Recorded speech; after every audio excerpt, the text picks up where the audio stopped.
अस्सलामुअलैकुम। ધોરણ 12 વિષય નામાના મૂળતત્વ ભાગ 1 પ્રકરણ 4 ભાગીદારીનું પુનર્ગઠન. દાખલો નંબર 13. રકમ વાંચીશું. નીચેની માહિતી પરથી સાજન અને નિર્મીની ભાગીદારી પેઢીના ચોપડે જરૂરી આમનોંધ પસાર કરો અને પુનઃમૂલ્યાંકન ખાતું અને પુનઃમૂલ્યાંકનની અસર આપ્યા બાદનું પાકું સરવૈયું તૈયાર કરો. અહીં આપણે આમનોંધ પસાર કરવાની છે, પુનઃમૂલ્યાંકન ખાતું બનાવવાનું છે અને પુનઃમૂલ્યાંકન બાદનું પાકું સરવૈયું તૈયાર કરવાનું છે. સાજન અને નિર્મી 5:3ના પ્રમાણમાં અહીં આપણે અંડરલાઇન કરી લેવી. 5:3ના પ્રમાણમાં નફો નુકસાન વહેંચતા ભાગીદારો છે. તારીખ 31/3/17ના રોજનું તેમની પેઢીનું પાકું સરવૈયું નીચે મુજબ છે. તમને પાકું સરવૈયું આપેલું છે. આ પાકા સરવૈયા પરથી તમારે પાકું સરવૈયું તૈયાર કરવાનું છે.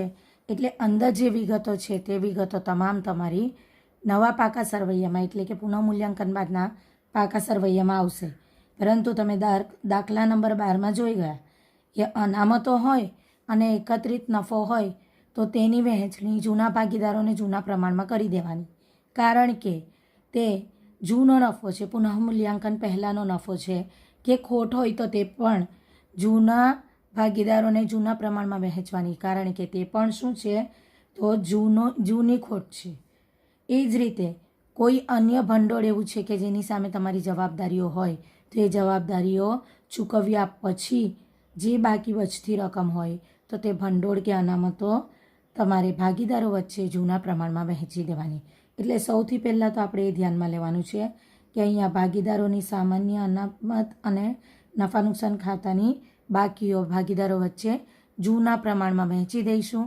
એટલે પુનઃમૂલ્યાંકન બાદના પાકા સરવૈયામાં આ બે વિગતો આવશે નહીં. ભાગીદારોના મૂડી ખાતા આપેલા છે તો મૂડી ખાતામાં મૂડી ખાતાની શરૂઆતની બાકી દર્શાવી દેવાની છે. પરંતુ પુનઃમૂલ્યાંકન બાદના પાકા સરવૈયાની અંદર મૂડી ખાતા અને તેના નામ લખીને શીર્ષક લખીને બાકી રાખવું, જેથી કરીને મૂડી ખાતા બંધ કરીને તેની રકમ અહીં દર્શાવીશું. ત્યારબાદ બિનચાલુ દેવા 12%ની બેંક લોન છે. ચાલુ દેવા લેણદારો, દેવી હુંડી. બિનચાલુ મિલકતો છે જમીન, મકાન, યંત્રો, ફર્નિચર, રોકાણો. બ્રેકેટમાં આપ્યું છે બજાર કિંમત 18,000. પુનઃમૂલ્યાંકન કરતી વખતે તમે જાણો જ છો કે જે બજાર કિંમત હોય તેને ચોપડે લાવવી પડે. અહીં ચોપડે કિંમત જે આપેલી છે તે કહેવાય. આ 20,000 ચોપડે કિંમત કહેવાય અને 18,000 બજાર કિંમત છે. જો આપણને હવાલામાં ન કહ્યું હોય તો પણ આ રીતે બ્રેકેટ આપેલું હોય તો તમારે બજાર કિંમતને ચોપડે કિંમતે લાવવા માટે છૂપો હવાલો કહેવાય તો તે મુજબ તમારે અહીં અસર આપવી પડે. ત્યારબાદ ચાલુ મિલકતોમાં દેવાદારમાંથી હલકદ અનામત બાદ કર્યું છે, સ્ટોક છે અને રોકડ શિલ્લક છે. આ તમામ વિગતો તમારે પુનઃમૂલ્યાંકન બાદના પાકા સરવૈયાની અંદર દર્શાવી દેવી. અહીં મેં દર્શાવી છે. એમાં જેની ઉપર હવાલા હોય તેની રકમ લખવાની, બાકી રાખવાની અને એ સિવાયનું હોય તો તેની રકમ પણ તમારે લખી દેવાની. હવે અહીંયા હવાલા જોઈને ટીક કરી દેવાની. પહેલાં તો જમીન મકાનની કિંમત 10% વધારવી. તમે જમીન મકાન પર આવી જાઓ અને ત્યાં હવાલો નંબર 1 લખો અથવા પેન્સિલથી +10% કરી દો. યંત્રો અને ફર્નિચરની કિંમતમાં 40% ઘટાડો કરવો. તો યંત્રો અને ફર્નિચર બંનેમાં 40%નો ઘટાડો એટલે -40% અથવા હવાલા નંબર 2 લખી દો. જે ઇઝી લાગે તે કરવું. યોગ્ય એ છે કે અહીં તમે આ રીતે ટકાવારી પેન્સિલથી લખી દો તો તરત જ તમને આઈડિયા આવી જાય. દેવાદાર પર હવે 1,000ની ગાલખાદ અનામતની જરૂર નથી. એનો મતલબ 1,500માંથી 1,000 માઇનસ કરવાની છે ગાલખાદ અનામત, તો -1,000 લખી દીધું. સ્ટોકમાં 1,500ના મરામત ખર્ચની જરૂરિયાત છે. એનો અર્થ એટલો સ્ટોક ઓછો થઈ જશે તો સ્ટોકમાં પણ -1,500 લખી દઈએ. ત્યારબાદ ચૂકવવાનો બાકી ખર્ચ 10,000 અને મળવાની બાકી આવક 2,000 છે. આ તમારો જે હવાલો આપેલો છે તે હવાલો અહીં એના લગતી કોઈ પણ વિગત નથી એટલે સ્વતંત્ર હવાલો કહેવાય. તો ચૂકવવાનો બાકી ખર્ચ એટલે દેવું કહેવાશે. તો તેને આપણે આ રીતે વિગત દર્શાવી દઈશું કે જેથી કરીને આપણાથી ભૂલ થાય નહીં. અને બીજી બાજુ મળવાની બાકી આવક એટલે લેણું કહેવાય. તો એને પણ અહીં આપણે આ રીતે વિગતો દર્શાવી દઈશું કે જેથી આપણાથી ભૂલ થાય નહીં. પાંચમો હવાલો કુલ લેણદારોમાંથી હવે 1500 ચૂકવવા પડશે નહીં, જેની ચોપડે નોંધ કરવાની છે. તો લેણદારોમાંથી 1500 માઇનસ કરવાના છે. પેન્સિલથી લખી દઈશું 1500 માઇનસ. રોકાણો તેની બજાર કિંમતે દર્શાવવાના છે, તે અહીંયા છે જ, એટલે આમાં પણ માઇનસ 2000. હવે તમારે ધ્યાન શું રાખવાનું છે? તો અહીંયા તમારે આમ નોંધ લખવાની છે અને આમ નોંધ લખીને પુનઃમૂલ્યાંકન ખાતું તેમજ પુનઃમૂલ્યાંકનની અસર આપ્યા બાદનું પાકું સરવૈયું તૈયાર કરવાનું. સૌથી પહેલાં તો તમારે આ જે ભાગીદારોનું નફા નુકસાન વહેંચણીનું પ્રમાણ છે તે તમારા ચોપડામાં લખી દેવું અને જરૂરી ખાતાઓ અને ખાનાઓ દોરી લેવા. તો હું અહીંયા લખીશ સાજન અને નિર્મીનું નફા નુકસાન વહેંચણીનું જૂનું પ્રમાણ બરાબર 5:3. આ ખૂબ અગત્યનું છે, કારણ કે પુનઃમૂલ્યાંકન પહેલાંનું પ્રમાણ છે, એટલે આ જૂના પ્રમાણ પ્રમાણે જ તમારે ગણતરીઓ કરવાની રહેશે. જે અનામતો અને નફા નુકસાન ખાતાની બાકી હોય કે પછી પુનઃમૂલ્યાંકન દ્વારા જે નફો કે ખોટ આવે તે તમારે જૂના પ્રમાણમાં એટલે કે 5:3ના પ્રમાણમાં વહેંચવું પડશે. તમને નવું પ્રમાણ પણ કહ્યું છે, ભાગીદારોએ પેઢીની મિલકતો અને દેવાનું પુનઃમૂલ્યાંકન કરવાનું તથા ભવિષ્યમાં 1:1ના પ્રમાણમાં નફો નુકસાન વહેંચવાનું નક્કી કર્યું છે. જે અંગેની માહિતી તો આપણે અહીં નવા પ્રમાણને પણ જોઈ શકીએ છીએ, પરંતુ તે પ્રમાણ આપણને દાખલામાં કોઈ જગ્યાએ ઉપયોગમાં આવશે નહીં, એટલે તે આપણે ગણવાનું નથી. ઓકે, હવે તમે જોઈ શકો તે પ્રમાણે પાકા સરવૈયાની ગણતરી કરવાની જે વિગતો છે તે બાકી રાખીને એ સિવાયની બધી તમામ જે વિગતો છે તે લખી દીધી છે. અને હવે શરૂઆત કરીશું પાકા સરવૈયામાં જે વિગતો આપી છે તેનાથી. તો તેમાં તમે જોઈ શકો છો સામાન્ય અનામત અને નફા નુકસાનની બાકી આપેલી છે. તો સૌથી પહેલાં આ ભૂલી ન જવાય તે હેતુથી સૌથી પહેલાં આમનોનમાં તેને જ આપણે લઈ લઈશું. તો સામાન્ય અનામત અને નફા નુકસાન ખાતું મૂડી દેવા બાજુ દર્શાવ્યું છે, એનો અર્થ બંનેની જમા બાકી છે. મૂડી દેવા બાજુ જે વિગતો આપેલી હોય તેની હંમેશા જમા બાકી હોય, અને મિલકત લેણા બાજુ જે વિગતો હોય તે હંમેશા ઉધાર બાકી દર્શાવે છે. હવે જે માઇનસમાં હોય, જમા બાકી હોય અને તેમાં માઇનસમાં હોય તો તે ઉધાર બાકી કહેવાશે, અને ઉધાર બાકી હોય તો તેમાં માઇનસ હોય તો તે જમા કહેવાશે. આ એક પ્રાથમિક કક્ષાનો એક નિયમ છે, આજે તમારે યાદ રાખી લેવાનું છે, કેમ કે ઘાલકાદ અનામતને અહીંયા માઇનસ કર્યું છે. મિલકત લેણા બાજુ એટલે ઉધાર બાકીઓ, તો ઉધાર બાકીમાં જો માઇનસ આવે એનો મતલબ થયો તે જમા બાકી કહેવાય. આ તમારા સામાન્ય જ્ઞાન માટે છે, બાકી દાખલામાં એનાથી કોઈ લેવું દેવું નથી. ખાલી એટલું યાદ રાખવાનું છે કે મૂડી દેવા બાજુ તમારી જો વિગતો હોય તો જમા બાકી કહેવાય. તો હવે તે ખાતું બંધ કરવાનું હોય તો તેની વિરુદ્ધ અસર આપવા તેને ઉધાર કરવાનું છે.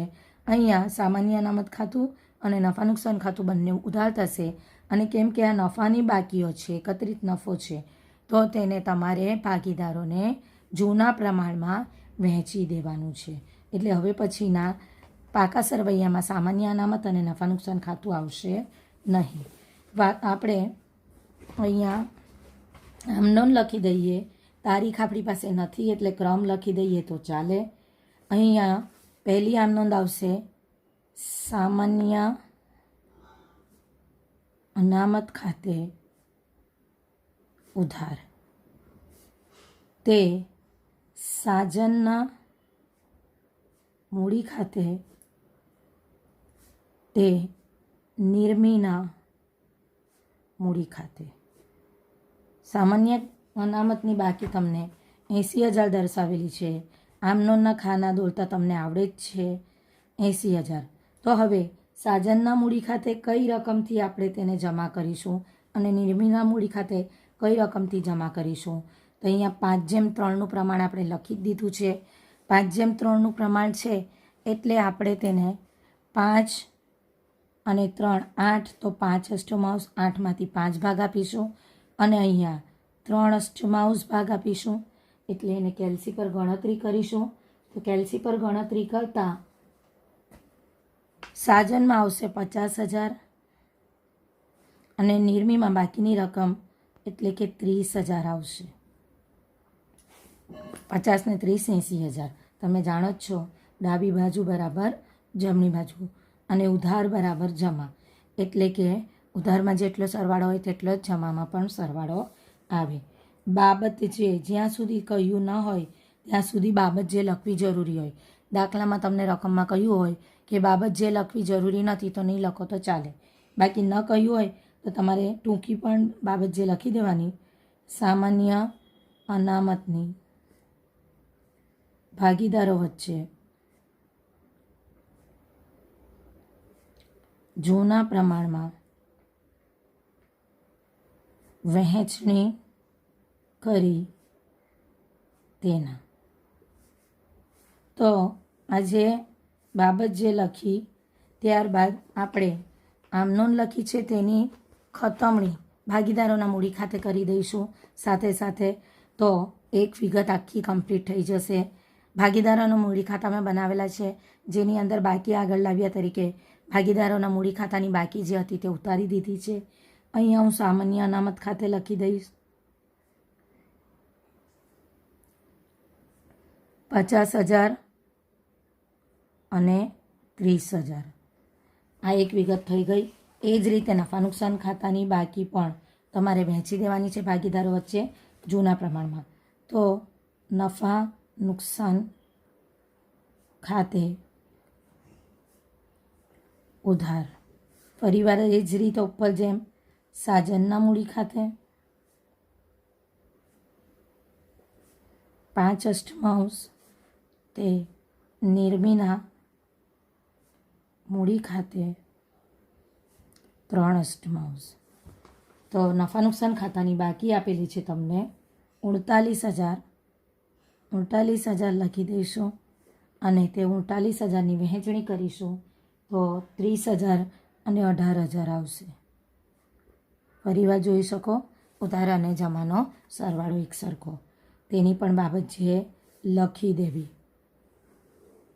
નફા નુકસાન ખાતાની વહેંચણી ભાગીદારો વચ્ચે કરી દઈએ.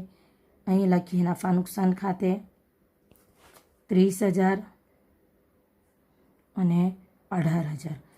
આ ખાતા બંધ થઈ ગયા છે એટલે હવે તેની બાકી પાકા સરવૈયામાં આવશે નહીં. આગળ જોઈએ. હવે હવાલાઓ પર જઈશું. હવાલામાં કહ્યું છે જમીન મકાનની કિંમત 10% વધારવી. હવાલાઓમાં 10% કિંમત વધારવાની કહી છે એટલે એમને એમ વધારી શકાય નહીં. તો તેની એક અસર તમે પાકા સરવૈયામાં આપશો અને બીજી અસર તમારે પુનઃમૂલ્યાંકન ખાતે આપવાની છે. પુનઃમૂલ્યાંકન ખાતું એટલે નફા નુકસાન હવાલા ખાતું.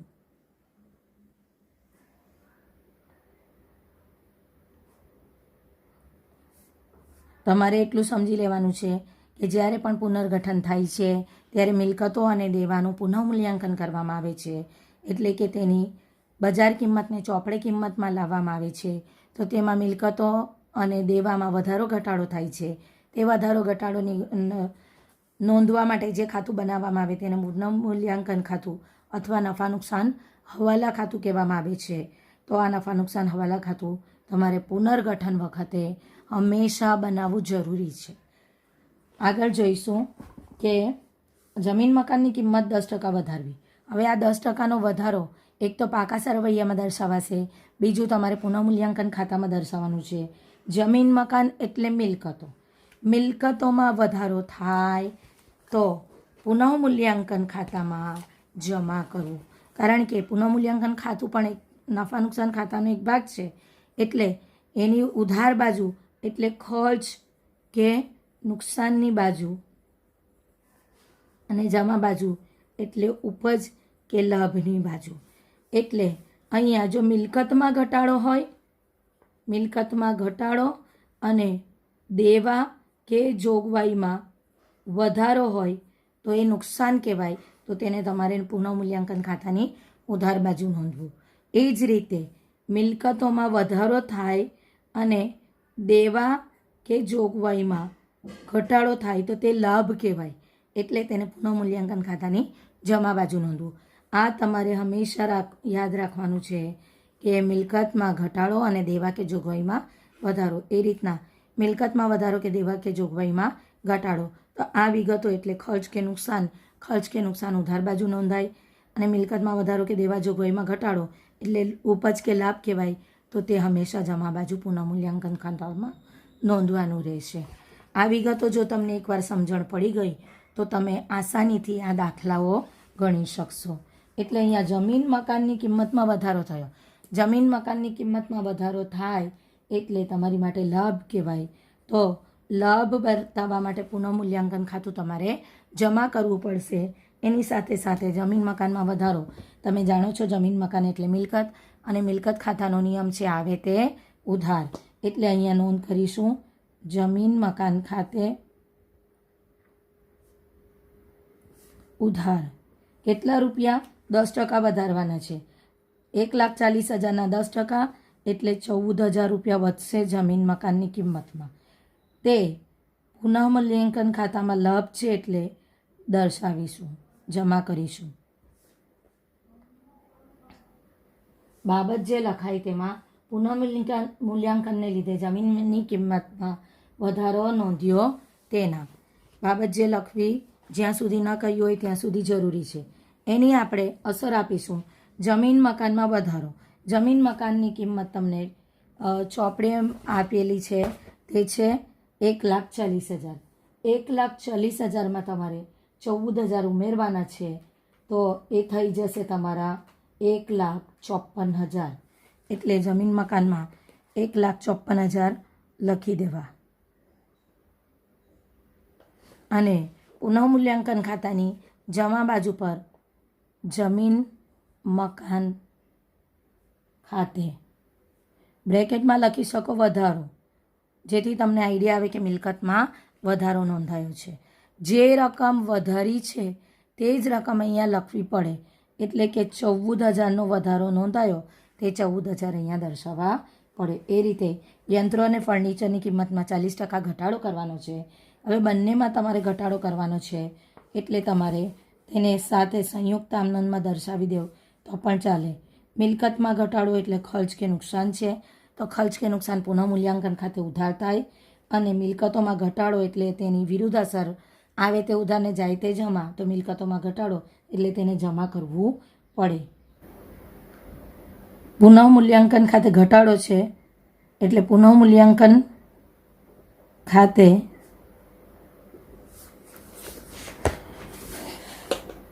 ઉધાર ટોટલ થશે 32,000 અને 12,000. તે યંત્રો ખાતે, તે ફર્નિચર ખાતે. તો 32,000 વત્તા 12,000 તમારા થઈ જશે ટોટલ 44,000. તે દર્શાવી દઈશું. આગળ જોઈએ. આની અસર આપણે ક્યાં આપવાની છે? એક પાકા સરવૈયામાં આપીશું, એક પુનઃમૂલ્યાંકન ખાતામાં આપીશું. પુનઃમૂલ્યાંકન ખાતામાં ઉધાર બાજુ પર યંત્રો ખાતે 32,000 અને ફર્નિચર ખાતે 12,000. તો આટલી કિંમત તમારે યંત્રો અને ફર્નિચરમાં ઘટાડો કરી દેવાનો છે. એ ઘટાડો કરશો એટલે તમારે કેલ્સી પર ગણતરી કરીને લઈ લેવાનું. તો યંત્ર થઈ જશે 48,000ના અને ફર્નિચર થઈ જશે 18,000. આગળ આપણે જોઈએ તો હવાલો આપ્યો છે દેવાદાર પર હવે 1,000ની ઘાલખાદ અનામતની જરૂર નથી.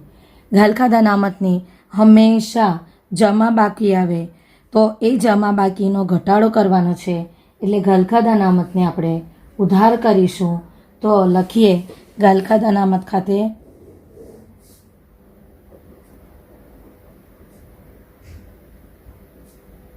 ઉધાર 1,000 રૂપિયાનો ઘટાડો કરવાનો છે.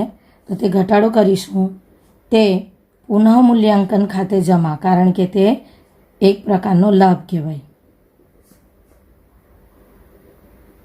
તો આ વિગત પણ તમે દર્શાવી દેશો. ઘાલખાદ અનામતમાં ઘટાડો એટલે અહીંયા 1,500માંથી 1,000 ગયા તો અહીંયા 500 રહેશે. 40,000માંથી 500 બાદ થાય એટલે 39,500 રૂપિયા તમારા દેવાદારો આવશે. ઘાલખાદ અનામતમાં ઘટાડો કરવાનો છે.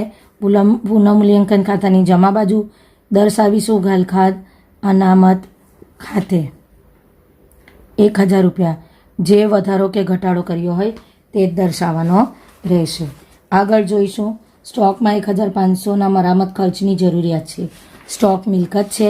તમે અહીંયાથી પણ જોઈ શકો કે મિલકત અને લેણામાં વધારો ઘટાડો થયો છે કે મૂડી કે દેવામાં વધારો ઘટાડો થયો છે. સ્ટોક મિલકત છે. મિલકતમાં ઘટાડો થયો. ઘટાડો થયો એટલે નુકસાન કહેવાય. નુકસાન થયું તો પુનઃમૂલ્યાંકનની ઉધાર બાજુ પર આવશે. એટલે અહીંયા લઈ લઈએ. પુનઃમૂલ્યાંકન ખાતે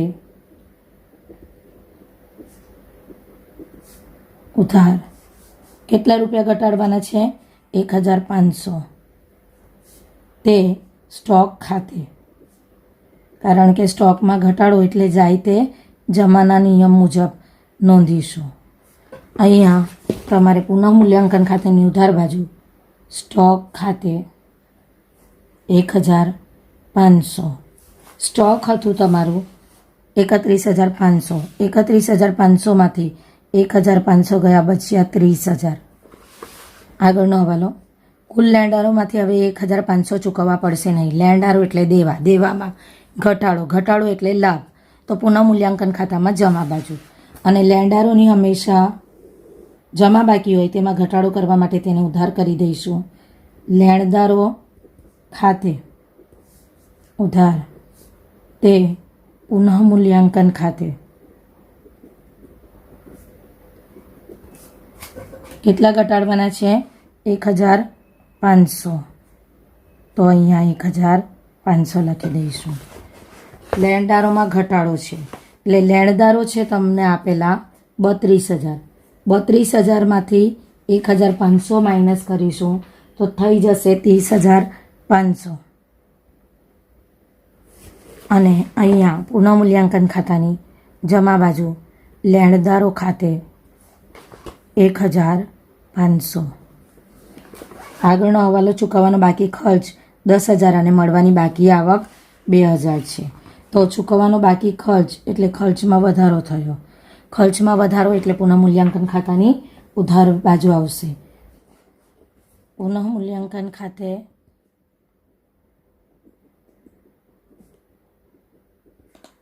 ઉધાર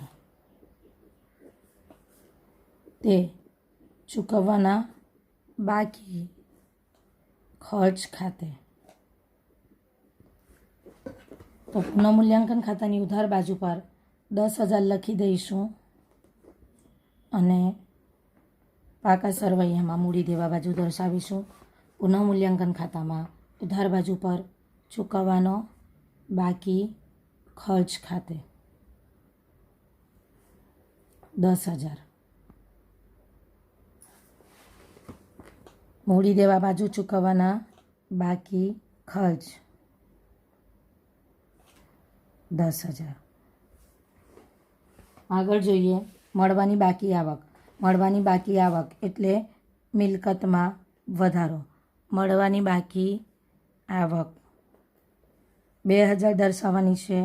લાભ થશે. પુનઃમૂલ્યાંકન ખાતાની જમા બાજુ પર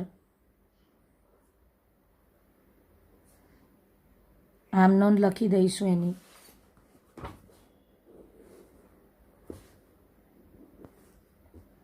મળવાની બાકી આવક ખાતે ઉધાર તે પુનઃમૂલ્યાંકન ખાતે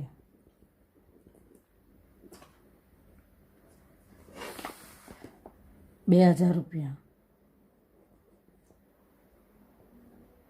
આની અસર આપણે આપી દીધી છે. રોકાણો તેની બજાર કિંમતે દર્શાવવાના છે. રોકાણોમાં ઘટાડો છે. ઘટાડો એટલે નુકસાન કહેવાય.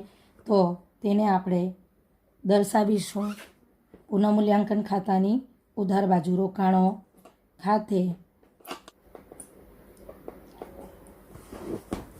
કેટલા ઘટાડા કરવાના છે? 18,000 લાવવાના છે એટલે 2,000નો ઘટાડો નોંધશું. તો અહીંયા પુનઃમૂલ્યાંકન ખાતામાં તમારે ઉધાર બાજુ પર રોકાણો ખાતે ઘટાડો છે 2,000 નોંધવાનું છે. અને રોકાણો તમને અહીંયા લખેલા જ છે ત્યાં 18,000 કરી દેવાનું છે. એટલે તમારે પુનઃમૂલ્યાંકન ખાતે ઉધાર તે રોકાણો ખાતે બી આમ નોંધ થશે. તો અહીંયા તમે જોઈ શકો છો કે આપણા બધા જ હવાલા થઈ ગયા છે. હવાલાઓની અસલ તમે પુનઃમૂલ્યાંકન ખાતે આપી દીધી છે, આમ નોંધ લખી દીધી છે અને પાકા સરવૈયામાં પણ બધી વિગતોની રકમ આવી ગઈ. હવે તમારે પુનઃમૂલ્યાંકન ખાતું અને મૂડી ખાતા બંધ કરવાના છે. પુનઃમૂલ્યાંકન ખાતું બંધ કરશો તો તમે સરવાળો જોઈ લેવાનો કઈ બાજુનો વધારે આવે છે. તો અહીંયા ઓછી રકમ દેખાય છે જમા બાજુ પર, ઉધાર બાજુ પર વધુ રકમ દેખાય છે. ઉધાર બાજુનો સરવાળો કરી દઈશું. 32,000 વત્તા 12,000 વત્તા 1,500 વત્તા 10,000 વત્તા 2,000 તો થયા 57,500. 57,500 અહીંયા લખી દઈશું આપણે. 57,500 ઉધાર બાજુ પર લખી દીધા. જમા બાજુ પર પણ 57,500. જે રીતે આપણે ખાતા બંધ કરીએ છીએ તે જ રીતે ખાતા બંધ કરવાના છે. અને તમારે નફા નુકસાન ફાળવણી ખાતામાં જે રીતે નફાની ફાળવણી કે નુકસાનની ફાળવણી કરતા હતા તે રીતે અહીંયા નફા નુકસાનની ફાળવણી કરવાની છે જૂના ભાગીદારોને જૂના પ્રમાણમાં. તેને ભાગીદારોના મૂડી ખાતે લઈ જઈશું. એટલે ભાગીદારોના મૂડી ખાતે શીર્ષક આપીએ અને અહીંયા ભાગીદારોના નામ લખી દઈએ સાજન અને નિર્મી. હવે કેટલી ખોટ આવી તો તે આપણે ઉધાર બાકીમાંથી જમા બાકીઓ બાદ કરીશું એટલે આવશે 39,000. કુલ રકમ આવી 39,000 ખોટ. એ 39,000ને 5:3ના પ્રમાણમાં જૂના પ્રમાણમાં જ લેવાનું છે એટલે 5:3ના પ્રમાણમાં લઈ લઈશું. તો રકમ આવશે 24,375, 14,625. આ મૂડી ખાતામાં તમારે ઉધાર બાજુ આની બીજી અસર આપવાની છે કારણ કે પુનઃમૂલ્યાંકન ખાતામાં જમા બાજુ અસર આપી છે. એટલે મૂડી ખાતામાં અહીંયા લખી દઈશું પુનઃમૂલ્યાંકન ખાતે સાજનમાં 24,375 અને નિર્મીમાં 14,625. હવે તમારે આની આમનોંધ પણ લખવાની રહેશે. તો લખીશું ભાગીદારોના મૂડી ખાતે એટલે સાજનના મૂડી ખાતે ઉધાર, નિર્મીના મૂડી ખાતે ઉધાર. સાજનના મૂડી ખાતે ઉધાર. કેટલા રૂપિયા લખવાના છે સાજનના મૂડી ખાતે? તો તમારે 24,375. નિર્મીના મૂડી ખાતે ઉધાર 14,625 તે પુનઃમૂલ્યાંકન ખાતે. પુનઃમૂલ્યાંકન ખાતું બંધ કરવાની આમનોંધારે કહેવાશે. ટોટલ રકમ આવી 39,000. આ રીતે તમારે સંપૂર્ણ આમનોંધો લખીને તેનો સરવાળો પણ કરી દેવાનો છે. કુલ સરવાળો તમારો જે આવે તે ગણીને લખવાનો છે. અને હવે છેવટે જે ભાગીદારોની બાકીઓ હોય તે શોધવાની રહેશે. તો બાકીઓ મૂડી ખાતામાં શોધી કાઢીશું. તમે જોઈ શકો છો અહીંયા વધારે રકમ છે જમા બાજુ પર અને ઉધાર બાજુ પર ઓછી રકમ છે. જમા બાજુનો સરવાળો કરીશું તો 80,000 વત્તા 50,000 વત્તા 30,000 1,60,000 થશે. તે 1,60,000 ઉધાર બાજુ લખી દઈશું.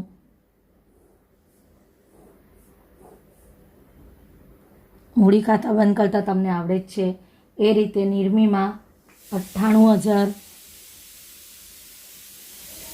તો આ સાઈડ પણ લખી દઈશું 98,000 અને બાકીઓ શોધી કાઢીશું. તે લખીશું બાકી આગળ લઈ ગયા અને બાકીઓ આવશે 1,35,625 તેમજ 83,375. આ બાકીઓ મૂડી ખાતાની બાકી તમારે અહીંયા લખી દેવાની છે પાકા સરવૈયામાં 1,35,625 અને 83,375 એટલે કુલ સરવાળો થયો 2,19,000 અને હવે પાકા સરવૈયાનો કુલ સરવાળો કરી દેવાનો છે. તો આ દાખલો તમારો પૂરો થઈ જશે. પાકા સરવૈયાનો સરવાળો આવશે 3,39,500 બંને તરફનો. પાકા સરવૈયાનો મેળ થાય એનો મતલબ તમારો દાખલો સાચો છે. આ દાખલો આ રીતે પૂરો થાય છે. જો કે આ પરીક્ષામાં પૂછાતા નથી. આ પ્રકરણમાંથી 3 માર્કના દાખલા અથવા થિયરી પૂછાવી છે, પરંતુ આ દાખલા બીજા તમારા આવતા 2 ચેપ્ટર એટલે કે પ્રવેશ અને નિવૃત્તિ કે મૃત્યુ માટે અગત્યના હોવાથી આ દાખલાને આપણે અહીંયા સમજ્યા છે. આને બરાબર ધ્યાનથી શીખી લેજો કે જેથી કરીને પ્રવેશ અને નિવૃત્તિમાં તમને વધુ માહિતી રહે. ફરીવાર મળીશું. ત્યાં સુધી અલ્લાહ હાફિઝ.